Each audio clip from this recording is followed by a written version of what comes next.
From the National Catholic Register, this is Register Radio, bringing light and clarity to the news and topics that affect your life. Pope Leo XIV is almost at his 100th day as Supreme Pontiff, and Catholics are looking back at his first months and looking ahead to the next steps of his pontificate. This week on Register Radio, we're joined by Register Senior Editor Jonathan Liedl with his analysis. And then, the canonizations of Carlo Acutis and Pier Giorgio Frassatti are only weeks away in Rome. We hear from CNA Rome Correspondent for Catholic News Agency, Courtney Mares, who also happens to be an expert on Carlo Acutis. Hello, I'm Matthew Bunson, host of Register Radio and EWTN News' Vice President and Editorial Director. Shannon Mullen, my co-host, Editor-in-Chief of the National Catholic Register, is off this week. Well, it's hard to imagine that Pope Leo XIV was elected 3 months ago, especially as it seems to many that he has settled into the papacy with such striking serenity and ease. What are we to make of these first months of the Leo IX pontificate, and what can we anticipate, or at least guess, lies ahead in the coming months? I'm joined by Jonathan Liedl, Register Senior Editor, who has been following the new pope and his papacy from the very beginning. Jonathan, welcome. Great to be with you, Matthew. Let's go back a couple of months to May 8th, 2025. What was your reaction to the election of Robert Francis Cardinal Prevost as Pope Leo XIV? Well, I think the immediate reaction, I think a number of us, because he was elected very quickly in the process. And so at first, I think there was surprise, right? People had thought that Cardinal Parolin, the Secretary of State of the Vatican, if there was going to be a quick election, he would be the guy.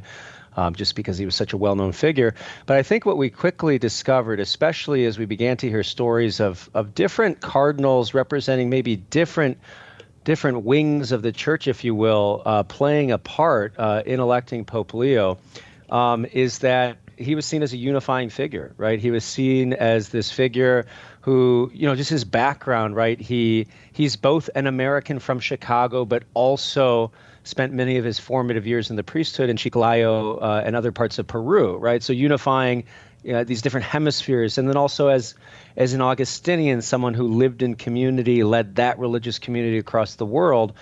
And I think what long been said that it'd be impossible for there to be an American pope. Mm-hmm. But I think if there were to be a first one, I think Pope Leo XIV is kind of the perfect model for it, because he's of course an American. He doesn't shy away from speaking in English or posing with a White Sox hat or anything like that.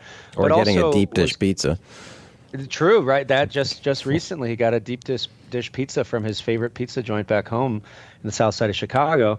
But at the same time, because he's been out of the country for so long, almost seen by many figures as sort of a very much someone who can represent the universal church in a way as well. So I think that was something that really struck us initially, is the number of like Cardinal Cupich to Cardinal Burke, right? Very different American cardinals representing sort of maybe different priorities in the church, but both seeming pleased with his election. And then I think the gestures Pope Leo makes very early on in his pontificate, right? The very first one, arguably, is picking the name Leo XIV, right? Which is to go to say, hey, I'm just one successor among Peter of many. I'm going to take a name that's already been used 13 times. Francis, of course, had been a trailblazer in some ways, but Pope Leo, with that name indication and then wearing the traditional mozzetta when he stepped out on the loggia, almost tried to tell us from the get-go, like, this might be I'm going to be less about shaking things up, and I'm going to be maybe more about bringing things back together, which after the Francis pontificate, which was definitely a disruptive and somewhat a papacy full of many surprises, and as Pope Francis' own word, making a mess to some extent, seems to be where we're at with Pope Leo right now. Yeah, you've used the phrase in some of your writings that Pope Francis was a pope in a hurry. And it seems quite remarkable that if we were to use many, many interesting adjectives for Pope Leo XIV, hurried isn't one of them.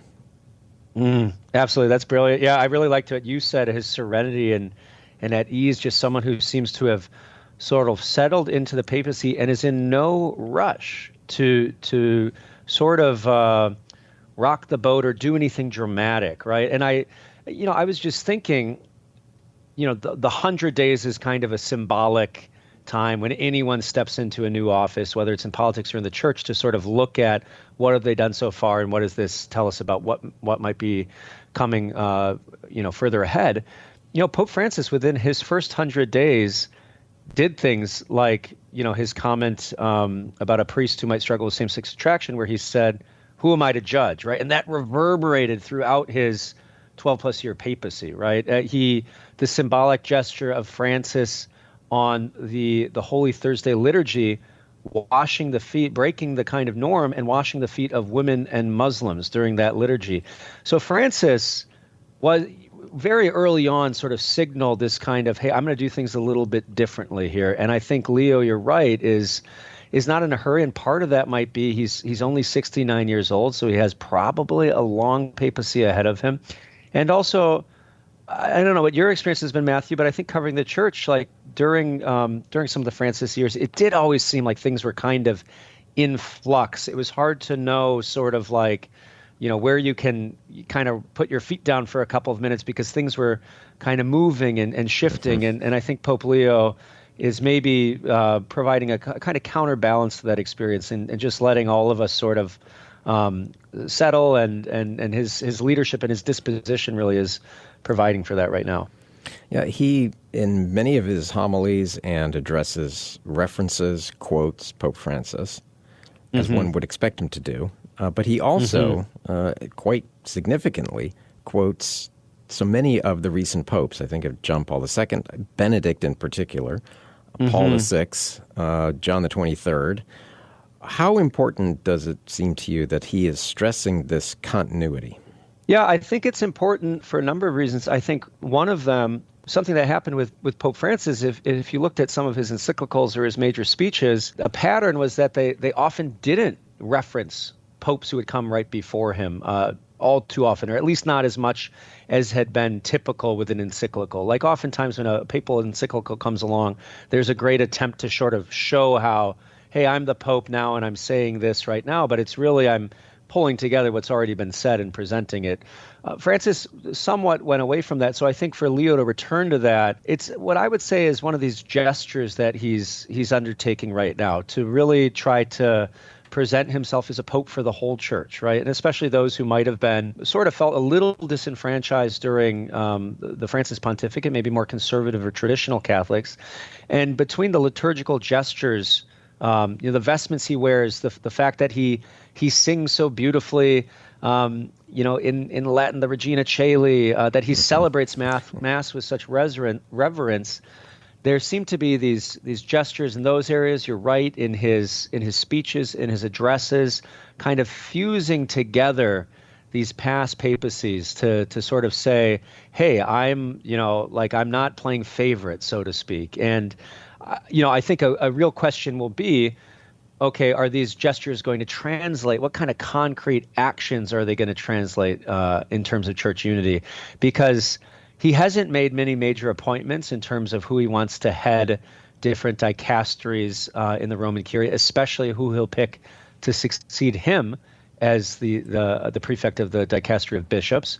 His next encyclical, his first encyclical, we don't know for sure what it is yet. We don't know what he'll emphasize in his teaching ministry. So we at least have these gestures, and we'll see how they translate into maybe concrete unity building actions through his appointments or his priorities.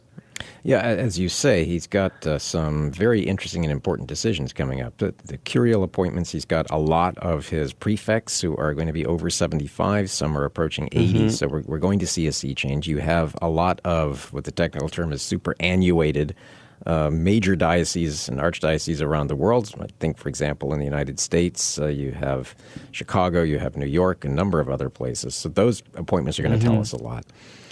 And you also mentioned too, the other decisions that he's going to have to make, two that seem to be looming. The first is he going to do something on the traditional Latin Mass? There seems to be continuing controversy and division in the church on that. especially in a pontificate that's dedicated to unity. And then the other one that I want to talk to you about is synodality. We've had a few hints from him, but nothing that was really significant. Yeah. The cards are still close to the chest. I mean, what's interesting on the traditional Latin Mass front, I guess you're right. We have the restrictions of Traditionis Custodes, which were put in place by Francis, continue to be implemented in places like Charlotte, in places like Detroit. But then we have allowances being made in San Angelo, Texas, for instance, that they can still celebrate the traditional Latin Mass in the parish church. And then a really interesting thing happened just yesterday. Earlier this week, it was Cardinal Koch, who's the prefect of the Dicastery for Christian Unity. And he, in an interview, I think it was with German Catholic media, he said Pope Francis's approach to the traditional Latin Mass was very restrictive, and he hopes that Leo does something to open the door more. Now, why is that significant? It's significant because this is a prefect, right? Like a very high-ranking curial figure who didn't really speak out publicly like this during the Francis pontificate, but yet in the early days of Leo feels like he can kind of express this opinion. And so I think what we're seeing thus far is Pope Leo has not come in and sort of rescinded Pope Francis's restrictions, but he also hasn't come in, and it's not clear, at least, that he has demanded that they be enforced in the same way it appeared was happening in the latter years of the Francis pontificate. So I don't know, Matthew. I don't know which way he's going to go for sure, but right now, at least, he seems content to sort of let things play out at a local level without intervening too much. We'll see how sustainable that is in the long run, but we don't know. And I think on synodality, we certainly know that Pope Leo, I mean, on his very first address, right after he was elected Pope, he spoke of the church as a synodal church. So anyone who thought that synodality was not going to have a single moment after the Francis pontificate, I think the reality is that Pope Leo certainly appears to want the synodal process, which we have another 3-year phase culminating with a big Vatican event in 2028. Pope Leo seems to want that to continue. He speaks about synodality, but I think we don't know necessarily what synodality will exactly mean for him. And I think the fact that he's a canon lawyer and he will know what the canonical structure is, how the church is governed right now. I think if there are any changes, or if he says, well, no, we're not doing that kind of change, his background suggests that he'll sort of know how to maneuver that and implement it, maybe in a way that Francis was kind of more opening something up. But I think, again, we don't know exactly what Pope Leo, what his understanding of synodality is, or how he wants to move it forward in the church. So, well, I know we're all a lot going to be remains to be following seen. it. Yeah, exactly. We're going to be following it very closely, and I look forward to your additional reporting on this. Jonathan, a great conversation as always. Thank you, Matthew. Likewise. Well, you're listening to Register Radio here on EWTN Radio. When we come back, we talk with Courtney Mares, CNA Rome Correspondent, as Rome prepares for the upcoming canonizations of Blesseds Carlo Acutis and Pier Giorgio Frassatti. Stay tuned to Register Radio.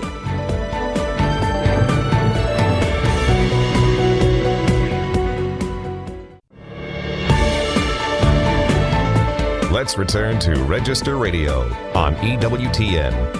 And welcome back to Register Radio. I'm Matthew Bunson, your host. Flying solo this week, as noted. Shannon Mullen, the editor-in-chief of the National Catholic Register, and my co-host here, is off this week. Well, on September 7th, tens of thousands are expected in Rome for the canonizations of Blessed Carlo Acutis and Blessed Pier Giorgio Frassatti. How are the preparations going, and what do we need to know about these two extraordinary young saints? We're joined by CNA Rome Correspondent Courtney Mares, who is also, happily, the author of Carlo Acutis, A Saint in Sneakers, a biography that I highly, highly recommend, especially in preparation for the upcoming canonizations. Courtney, welcome back to Register Radio. Thank you, Matthew. It's always such a joy to be here with you. Well, it's been such a winding road, hasn't it, to get to these canonizations. I know we're still some weeks off, but I do have the sense internationally that there is this growing excitement. Yes, definitely. There is so much excitement and anticipation leading up to this canonization. not only here in Rome, where it's greatly anticipated as the first canonization of Pope Leo XIV's pontificate, but also across the globe. We just had the Jubilee of Youth here in Rome, and I was speaking with young Catholic pilgrims from Australia to Latin America who have been eagerly awaiting this canonization. And it's also just been a joy to see in the years it's been leading up to this moment. We've seen both Carlo Acutis and Pier Giorgio inspiring new apostolates, new Catholic schools, new digital evangelization initiatives. I was just speaking with a young man who was on a Jubilee pilgrimage here to Rome, who told me that hearing the story of Carlo Acutis inspired him to start going to daily Mass for the first time in his life and to deepen his faith. And I'm just so excited to see how this canonization will be an opportunity for even more people to discover their stories and to be inspired. Yeah, both of them are really models for young people, but they're models for any Catholic, given that we hold up these saints as role models, however old or young you are. But is there a sense that, and we never want to make comparisons, but Carlo Acutis seems to be a little better known than Pier Giorgio Frassatti?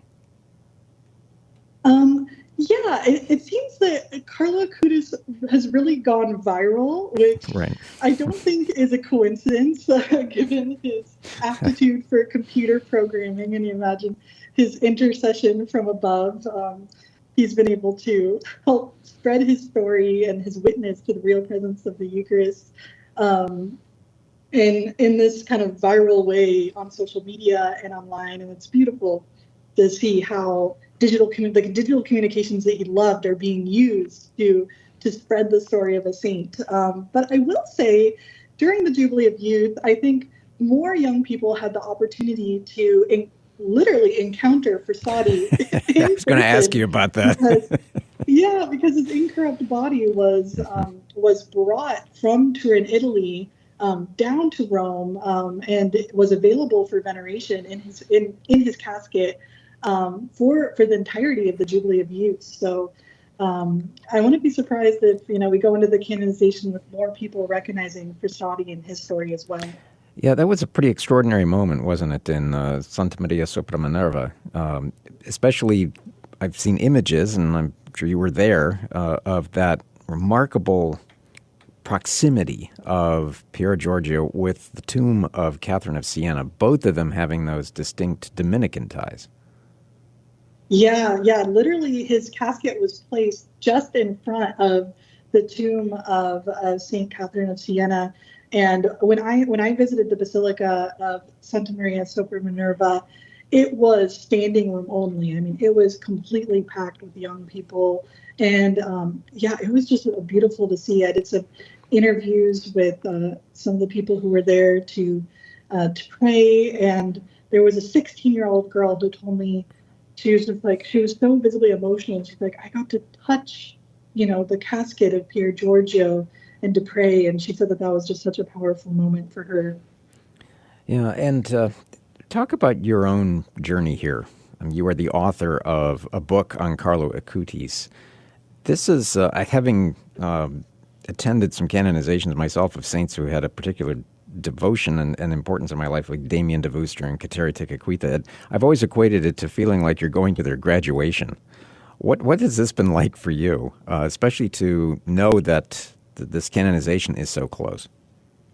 Yeah, it's incredible for me. When I first started working on my biography of Carlo Acutis was just after his beatification in 2020, and at that time, I was pretty sure Carlo was going to be canonized someday, and I hoped it would be in my lifetime, but you never can be sure. And to have it come so quickly, and while I'm based here in Rome, has been such a joy, and I can't wait. It's been beautiful this summer, kind of in the months leading up to the canonization. I've had a chance to return to the hometowns of both Carlo Acutis and Pier Giorgio Frassatti, and travel with a team of our reporters here from EWTN to prepare some more content to share with the world of their stories, where they're from, and prepare some pilgrimage guides for the EWTN travel app people that were expecting to travel to Italy during the Jubilee year. And so it's been fun. I learned a lot about Carlo while writing the book, but it's been fun to go even deeper into the lives of these two holy young men and share them in multimedia forms. That's right. So you just mentioned the Jubilee for Youth. What was that experience like? Because I think a lot of people were surprised that we had 1 million young people showing up, especially at the Tor Vergata. Yeah, I mean, the Jubilee of Youth was wow. It was such a powerful moment. I get emotional just thinking about it. We had 1 million young people adoring the Eucharist together with our Holy Father in Tor Vergata, where Pope Leo personally carried the cross through the crowd. I mean, it really did feel like a World Youth Day event. And over the past week, I interviewed young people from the U.S., Lebanon, Mexico, South Korea, Syria, Vietnam, Australia. I mean, so many places. And all of these young people were so on fire for their faith. And it really gave me personally a lot of hope to encounter that. Now, I must share also my firsthand perspective that Rome was a bit chaotic and loud with so many young people packed into one place. I mean, the people living in Rome or, people who were tourists visiting Rome could not avoid the fact that this Jubilee was happening. I mean, you saw Jubilee pilgrims everywhere you went, all over the city. And young people, especially the Spanish pilgrims, are always chanting, "Esta es la juventud del Papa." And I don't know if I'll ever get that stuck out of my head because I heard it just so much everywhere you went. And for those who don't speak the language, what was that? What were they saying? Oh, they're saying, this is the youth of the Pope. Kind of just like, we are here and we are here united with the Holy Father. So it's a beautiful chant to hear all over the city. And there were some challenges for the young pilgrims. All of them were camped out overnight in this field. And of course, it started raining at one point in the middle of the night. It wouldn't be a World Youth Day without rain, right? Yeah, everyone was woken up by the rain. And other than that, there were other moments where it was really hot. But that made it kind of part of that penitential aspect of the pilgrimage. But there were just also a lot of opportunities for prayer amid the chaos of the large crowds. In particular, there were so many side events kind of happening all throughout the Eternal City beyond the official schedule. And I was delighted to take advantage of the fact that there were more than 50 missionaries of charity who had come to Rome for the Jubilee of Youth and were sharing the story of Mother Teresa and with a new generation. And so I took advantage of that opportunity to spend some time with them for an article that I wrote that featured, the MC's unique style of youth outreach at the Jubilee, which was really a joy for me. Yeah, and the image, and this goes back also to World Youth Days, of having 1 million young people who grow absolutely silent at the consecration or at those moments of adoration. I know a lot of people in secular media have commented on that. Yeah, I mean, I think the witness of that just speaks for itself. It was so powerful. And the fact that you have now with Pope Leo XIV, this Pope who just moves seamlessly between 3 languages, speaking in English, speaking in Spanish, speaking in Italian. And with that skill that he possesses, he was able to speak directly to the hearts of so many of the young people in that crowd, which was really beautiful. I know for me, one of my favorite moments actually happened right at the beginning of the Jubilee, right after the opening Mass here in St. Peter's Square. Pope Leo actually wasn't supposed to be at the Mass, but he surprised the young pilgrims in the Pope Mobile after the Mass, and then appeared before, spoke powerfully before the crowd in English and said, "Jesus says, you are the salt of the earth. You are the light of the world." And it was just, wow, I got chills just in that moment. It was really beautiful. He really does, in a very serene, kind of calm, quiet way, connect with young people, doesn't he? Definitely. Yeah, he's a very thoughtful, and very intentional with what he speaks. But we've also seen him, getting out there in the moment and speaking loudly and energetically, and that's been a beautiful thing to see. Yeah. Well, Courtney, as always, I love your coverage, and I send everybody to the Catholic News Agency for your stories, your reporting, and also at ncregister.com. I want to give a quick shout-out to a piece that you just did on public veneration of soon-to-be Saint Pier Giorgio Frassatti's body illustrates that holy relics are not, quote, just a quirky Catholic thing. That's a must-read, as is your book, heading into the canonization. Great to have you on. Thank you, Matthew. Well, that's it for this week. Remember, for more news, analysis, and commentary, check out the National Catholic Register online at ncregister.com. Thanks so much for joining us here on Register Radio. Until next week, on behalf of our producer, Michael McCall, and Shannon Mullen, I'm Matthew Bunson. Please take care, and God bless.